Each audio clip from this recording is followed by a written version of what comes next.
नमस्कार, आप देख रहे हैं ब्रेकिंग बिहार। कल से जिस प्रकार की खबरें आई हैं लालू प्रसाद यादव से जुड़ी हुई, बिहार की राजनीति में हलचल मचा हुआ है, क्योंकि लालू प्रसाद यादव बिहार की राजनीति में वो शख्स माने जाते हैं कि उनकी हर बात खबर बनती है।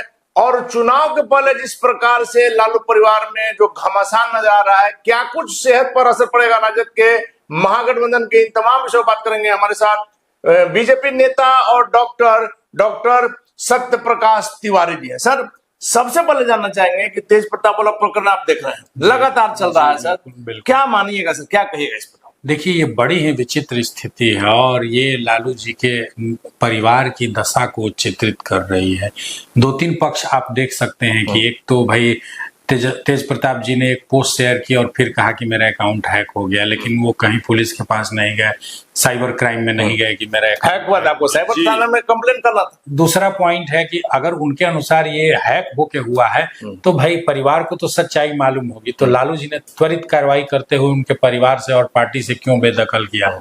ये भी पूछने वाली बात हो सकती है कि किसके दबाव में, क्या तेजस्वी जी का दबाव था कि इनको, तेजस्वी का ही दबाव हो सकता है कि लालू जी पर दबाव हो कि इस बहाने इनको किनारे कर दिया जाए, क्योंकि तेजस्वी ही उत्तराधिकारी के रूप में सामने। देखिए, राजद का वास्तविक सत्ता का खेल तो घर के अंदर ही है, घर के बाहर तो उनका ठीक है, जो फिक्स वोट बैंक है उसके अंदर थोड़ा घटाव जुड़ाव चलता रहता है, लेकिन वास्तविक खेल तो घर के अंदर हो रहा है। कई छत्रप हैं उनके घर में ही, बेटे हैं, बेटियां हैं, बहुएं भी हैं, तो किसके दबाव में उन्होंने बाहर किया। और तीसरी सबसे महत्वपूर्ण बात कि जिस पोस्ट में कहा गया है कि 12 साल से संबंध में है, तो 12 साल से किसी घर का लड़का, अगर बालिग लड़का संबंध में है किसी महिला के साथ, घर के लोगों को ये बात निश्चित रूप से पता होगी, ये नहीं मानने वाली बात ही नहीं है। तो फिर लालू जी के परिवार ने, बिहार के एक अत्यंत सम्मानीय प्रतिष्ठित यादव परिवार जो कि पूर्व में मुख्यमंत्री रहे हैं, उनकी पोती की वो एक महिला के जीवन को क्यों बर्बाद किया? बड़ा सवाल ये प्रश्न बिहार की जनता पूछती है लालू परिवार से। जो लोग बोल रहे हैं कि हम माई बहन सम्मान और मान योजना देंगे, क्या अपने घर में महिलाओं को सम्मान दे रहे हैं, अपने समाज में अपने जात की महिलाओं को सम्मान दे रहे हैं? और जब उन्हें सम्मान नहीं दे रहे हैं तो क्या ये प्रश्न चिन्ह नहीं है कि वो बिहार की माता बहनों को क्या सम्मान देंगे? बड़ा सवाल सर आपने उठाया है। जब आप अपनी घर की बहू को सम्मान नहीं दे पा रहे हैं तो बिहार की माताओं बहनों को क्या सम्मान कीजिएगा? और दरोगा प्रसाद राय बड़ा परिवार है, बिहार का एक प्रतिष्ठित परिवार है, पूर्व मुख्यमंत्री जिस लड़की के दादाजी रह चुके हैं, उसके साथ अगर ऐसा हो रहा है तो और लोगों की क्या? बिल्कुल बिल्कुल, यही तो सबसे बड़ा प्रश्न है। एक तो कि आपने जानते हुए कि तेज प्रताप जी किसी अन्य के साथ संबंध में, आपने उस महिला का जीवन बर्बाद किया, उसके साथ विवाह किया, वो विवाह नहीं चला, कई बार नहीं चलते हैं विवाह, उसके लिए भारत के संविधान में कानूनी प्रक्रिया है भाई, आपसी सहमति से या कोर्ट का सहारा लेकर आप अलग हो जाए। तो माना जाए ना सर कि राजनीतिक स्टंट है लालू जी का ये कदम? बिल्कुल बिल्कुल, पूर्णतः। यदि आपको यही काम करना था तो जब ऐश्वर्या के साथ वाला प्रकरण हुआ था उस समय आप तेज प्रताप को बेदखल कर दिया था। अगर उस समय लालू जी ने तेज प्रताप को बेदखल किया होता तो बिहार की जो जनता है मानती कि नहीं, लालू जी समाज को एक अच्छी दिशा दिखा रहे हैं। नीरज कुमार ने मांग किया है सर कि यदि आप इतना ही तेज प्रताप से आपको दिक्कत है, आप अगर सही अर्थों में तेज प्रताप पर कार्रवाई करना चाहते हैं तो उनकी सदस्यता भी कैंसिल करने के लिए आवेदन। बिल्कुल, उन्हें लिखना चाहिए विधानसभा अध्यक्ष को कि भाई अब इनका हमारी पार्टी से कोई लेना देना नहीं है, और इस बात की सूचना देनी चाहिए कि इन्हें पार्टी से निष्कासित। तेज प्रताप यादव की पत्नी, हम पत्नी इसलिए कह रहे हैं कि तलाक का प्रकरण अभी चल रहा है, तलाक हुआ नहीं है, तब तक तो कानूनी रूप से ऐश्वर्या ही उनकी पत्नी है। उनकी पत्नी ऐश्वर्या ने जो पीसी किया था सर अभी से कुछ देर पहले, उन्होंने सीधे आरोप लगाया है कि यह सब जो है नाटक है और चुनाव को लेकर के है। अभी जाकर राबड़ी देवी आप पता कीजिए कहीं होंगी, तेज प्रताप को कहीं होंगी कि कुछ दिनों की बात है, सब मैनेज हो जाएगा। बिल्कुल बिल्कुल, चूंकि उस घर में रही हैं, उस घर में वो विवाहित हैं और उस घर की अंदरूनी चीजें वो जानती हैं, तो अगर प्रेस कॉन्फ्रेंस में वो कह रही हैं तो बिल्कुल वो सही कह रही हैं। और जो अभी तक जैसा लालू परिवार का व्यवहार रहा है, तो एक बाहरी निष्पक्ष व्यूअर के हिसाब से भी हम ये मान सकते हैं कि ऐसा हो रहा होगा। उन्हें अपना डैमेज कंट्रोल करना है कि चुनाव में भी कोई परेशानी नहीं हो, और ये भी देखना है कि भाई जनता में एक मैसेज जाए, और बाद में धीरे धीरे लोग जब इस प्रकरण को भूल जाएंगे तो फिर वापस लेंगे। आप ये मान के चलिए कि आरजेडी के सिंबल से ही तेज प्रताप 2025 का विधानसभा चुनाव अवश्य लड़ेंगे। यह दावा है आपका? बिल्कुल मेरा दावा। राजद के ही सिंबल से लड़ेंगे। तब तो लालू जी का सारा भेद खुल जाएगा। बिल्कुल भेद खुलेगा, अनेकों बार खुल चुका है, जनता उनको पहचानती है, जानती है। बीजेपी इतना तय है कि इसका फायदा चुनाव में लेगी। देखिए बीजेपी फायदा लेगी किस चीज का? अपने अच्छे कार्य का, जो हमने दिन रात डबल इंजन की सरकार में हमारे आदरणीय प्रधानमंत्री श्री नरेंद्र मोदी जी और हमारे माननीय मुख्यमंत्री श्री नीतीश कुमार जी के विकास कार्यों का, जो इंफ्रास्ट्रक्चर हुआ है, हॉस्पिटल है, सड़क है, जो दिन प्रतिदिन यहाँ के जनता के जीवन स्तर में सुधार हो रहा है, उन कार्यों का लाभ अवश्य उठाएगी चुनाव में और विजय हासिल करेगी। प्रधानमंत्री मोदी 2 दिवसीय दौरे पर आ रहे हैं। बड़ी बात यह है कि ऑपरेशन सिंदूर की सफलता के बाद मोदी जी आ रहे हैं, क्या कहेंगे सर? बिल्कुल, मोदी जी हमेशा जनता से कनेक्ट करते हैं।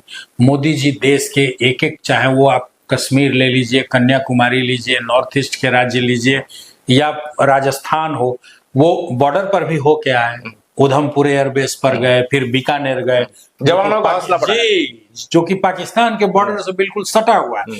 ये हमारे प्रतिरक्षा सिस्टम और शौर्य को भी दिखाता है कि भाई हमारा प्रधानमंत्री देश के किसी भी कोने में जाता है और हमारी सेना की हौसला अफजाई करता है। इसी के तहत वह बिहार की पावन धरती पर आ रहे हैं। यहाँ अनेकों विकास के कार्यक्रम है, पटना एयरपोर्ट का लोकार्पण है, बिहटा एयरपोर्ट का शिलान्यास होगा, अनेक कई सारी योजनाएं बिहार को मिलेंगी और बिहार के लोगों के लिए एक बड़ा संदेश होगा। हम लोग इस रैली की तैयारी में दिन रात लगे हुए हैं और इसको एक अत्यंत सफल रैली के रूप में परिवर्तित करने के लिए भारतीय जनता पार्टी और एनडीए का कैडर प्रतिबद्ध है। प्रधानमंत्री के बिहार आगमन को चुनावी लॉलीपॉप नहीं माना जाएगा? देखिए प्रधानमंत्री जी का बिहार दौरा लगातार होता रहा है, चुनाव तो अभी बहुत आगे है। इसके कुछ दिन पहले मधुबनी आए थे, जो कि पहले से पहलगाम की घटना के बाद मधुबनी आए थे, जहां से उन्होंने कहा भी था। उसके पहले भागलपुर में प्रधानमंत्री जी का दौरा रहा है। तो प्रधानमंत्री जी लगातार बिहार आ रहे हैं, या ऐसे प्रधानमंत्री हैं, आप बिहार की क्यों बात कर रहे हैं? प्रधानमंत्री जी दुनिया के कोने कोने में, भारत के चाहे वो अंतर्राष्ट्रीय संबंध हो या राज्य के एक दूसरे राज्यों से समन्वय की स्थिति हो, योजनाओं की परिस्थिति हो, तो प्रधानमंत्री जी दिन रात इतने मेहनती और कर्तव्यनिष्ठ प्रधानमंत्री हैं जिनके जीवन में कोई आराम नहीं। ऐसा नहीं कि छुट्टी लेके चले गए हैं, अच्छा एक हफ्ते अब आराम। ये तो मानना होगा कि प्रधानमंत्री जी छुट्टी नहीं लेते हैं और 18 घंटा काम करते हैं। बिल्कुल, तो चाहे विदेश हो, चाहे बिहार के किसी कोने में जाना हो, चाहे तमिलनाडु जाना हो, कहीं जाना हो, प्रधानमंत्री जी लगातार अपने जनता के साथ, जिन्होंने अपना प्रतिनिधि के रूप में चुनकर उन्हें दिल्ली में बिठाया है, उनसे लगातार सीधे संवाद की स्थिति में रहते हैं। आखिरी सवाल है सर, मंगल पांडे, बिहार के स्वास्थ्य मंत्री मंगल पांडे, बीजेपी में भी उनकी कितनी पैठे बताने की जरूरत नहीं है। प्रशांत किशोर ने उनके बारे में जो कहा है आपने सुना होगा, क्या कहेंगे सर? जी देखिए, ये प्रशांत किशोर जी तो निश्चित रूप से ऐसे बयान देने का प्रयास अवश्य करेंगे जिससे लोगों का ध्यान जाए। आप देखे होंगे कि मीडिया ने लगातार बाइट्स ली, उन्हें तो इसका टीआरपी बेनिफिट मिला। अब है कि कोई भी व्यक्ति जो सामान्य व्यक्ति है, अपने से बड़े व्यक्ति पर इस तरह से टिप्पणी करके सस्ती लोकप्रियता हासिल करने का प्रयास करता है। प्रशांत किशोर जी के पिता स्वयं एक बड़े प्रतिष्ठित डॉक्टर बक्सर में रहे हैं। मैं खुद उनके पास कई बार गया हूं इलाज कराने के लिए, और जिस जमाने में वो चिकित्सक थे उस समय बिहार में कांग्रेस और लालू जी की सरकार थी, और उन्होंने भी देखा होगा अपनी आंखों से और अपने पिताजी से सुना होगा कि बिहार की चिकित्सा व्यवस्था कैसी है। और जब एनडीए की सरकार आई और हमारे नए स्वास्थ्य मंत्री बने और लंबे समय से माननीय श्री मंगल पांडे जी स्वास्थ्य मंत्री हैं, तो बिहार के जो स्वास्थ्य सेवा में है ऐसा आमूलचूल परिवर्तन हुआ है। चाहे नए अस्पताल हो, मेडिकल कॉलेज हो, गवर्नमेंट सेक्टर में, प्राइवेट सेक्टर में, सीएचसी हो, पीएचसी हो, वेलनेस सेंटर हो। सर इसी एनएमसीएच में मरीज की उंगली कुतर रहा है, और कोरोना के समय आपने देखा था स्वास्थ्य व्यवस्था की लचर व्यवस्था सामने आई थी सर। देखिए, कोरोना एक ऐसी अप्रत्याशित और अभूतपूर्व घटना थी कि आप बिहार क्यों, इंग्लैंड और अमेरिका में कब्रगाह तक की कमी पड़ गई। एनएमसीएच की घटना पर क्या? अमेरिका ने पैरासीटामोल इंडिया से आयात किया था, आपको अगर याद हो। नहीं ठीक है सर, आपकी बात सही है, कोरोना अप्रत्याशित था, मान लिया। एनएमसीएच की घटना में क्या? एनएमसीएच की घटना दुखद है, अगर ऐसा हुआ है और इसे देखना होगा और वहां के प्रशासन से अवश्य ही जवाब लिया जाएगा कि ऐसी घटना किस वजह से हुई, पेस्ट कंट्रोल का सिस्टम कैसा है, क्यों जिस एजेंसी को पेस्ट कंट्रोल उस पर कार्रवाई होगी। जी निश्चित रूप से उसकी जांच होगी और कार्रवाई होगी। और एनएमसीएच ही हमारे आंखों के सामने देखते देखते इतना विकसित हो गया, नए भवन बने, वहां की एमबीबीएस की सीटें, हम जब थे एमबीबीएस कर रहे थे तो 50 सीटें थी, अभी दुगने से ज्यादा हो गई हैं। वहां एमएस और एमडी की पढ़ाई नहीं होती थी, अभी एमडी एमएस की पढ़ाई हो रही है, सुपर स्पेशलिटी पढ़ाई की भी बात चल रही है। तो जितना एक एक अस्पताल का विकास हुआ है, एक एम्स चल रहा है, दूसरा एम्स दरभंगा में बनने वाला है, आईजीआईएमएस पीएमसीएच का कायाकल्प हो गया, आईजीआईएमएस में लगभग 200 करोड़ का सिर्फ आंख का अस्पताल बना है। पीएमसीएच एशिया का सबसे बड़ा अस्पताल बनने वाला है, दुनिया का दूसरा सबसे बड़ा अस्पताल। तो माननीय मंगल पांडे जी के नेतृत्व में बिहार के स्वास्थ्य में जो आमूलचूल परिवर्तन हुआ। अब प्रशांत किशोर जी दिन रात डेटा की बात करते हैं, उनसे डेटा उठाने की बात करिए ना। कहा जाता है कि किसी भी राज्य या देश के स्वास्थ्य के सबसे बड़े इंडिकेटर मैटरनल मोर्टेलिटी रेट और इन्फेंट मोर्टेलिटी रेट होती है कि गर्भावस्था में या प्रसव के दौरान मां की मृत्यु की दर कितनी है और नवजात शिशुओं की मृत्यु की दर कितनी है। सीधा वो डेटा उठाएं कि पहले कितना था अभी कितना है, और डेटा पर बात करने वाले पढ़े लिखे व्यक्ति को उस डेटा से ही जवाब मिल जाएगा। चलिए वो तो मिल जाएगा कि मंगल जी का क्या लेकिन प्रशांत जी नहीं कहा है सर कि मंगल पांडे को कितने लोग जानते हैं और प्रशांत किशोर को कितने लोग जानते हैं, या जनता बताएगी, आप जनता से पूछिए। देखिए ये इस तरह के घमंड वाली बातें नहीं करनी चाहिए। जब प्रशांत किशोर जी को इस हिंदुस्तान में मैं उनके पिताजी को जानता था और उनको नहीं जानता था, मेरे गृह जिले के हैं। उस जमाने से मंगल जी बिहार के प्रदेश अध्यक्ष थे। भारतीय जनता पार्टी जैसे बड़े संगठन का इतने कम उम्र में प्रदेश अध्यक्ष बनना, उसके बाद से वो लगातार यहाँ के स्वास्थ्य मंत्री रहे हैं, इस विभाग को अच्छे से चलाया है, और बंगाल के प्रभारी, बीच में वो हिमाचल के भी प्रभारी रहे हैं, अनेक राज्यों में संगठन का चुनाव का कार्य किया है। तो इतना बृहत उनका अनुभव है और इतने लोग जानते हैं। ठीक है, प्रशांत किशोर की पहचान एक नेता के तौर पर नहीं है, उनकी पहचान क्या है, रणनीतिकार है। वो चुनाव की रणनीति बनाते हैं, वो अलग विधा से थे। अब उन्हें ये भ्रम हो गया या घमंड हो गया कि भैया मैं ही चुनाव लड़ाता हूं, मैं ही जिताता हूं। उन्होंने उत्तर प्रदेश के चुनाव में कांग्रेस की खाट योजना बनाई थी ना, जिसमें लोग खाट ही लेके भाग गए थे, खाट पर चर्चा चलाई थी। तो उन्हें सफलता कब मिली, जहां जिस पार्टी के लिए काम किया वो पार्टी सबसे मजबूत थी, उसके वैसे भी चुनाव जीतने की संभावना सबसे ज्यादा थी, और वैसी पार्टी का उन्होंने रणनीति बनाया, वो पार्टी जीत गई और वाहवाही ले उठे, वो ले उड़े कि भैया हमने ही जिताया। आपने कांग्रेस को उत्तर प्रदेश में जिताने की तो बात भूलिए, कम से कम सम्मानजनक सीट दिलाए होते तो मैं मान लेता कि वो राजनीति के चाणक्य हैं, वो रणनीतिकार हैं।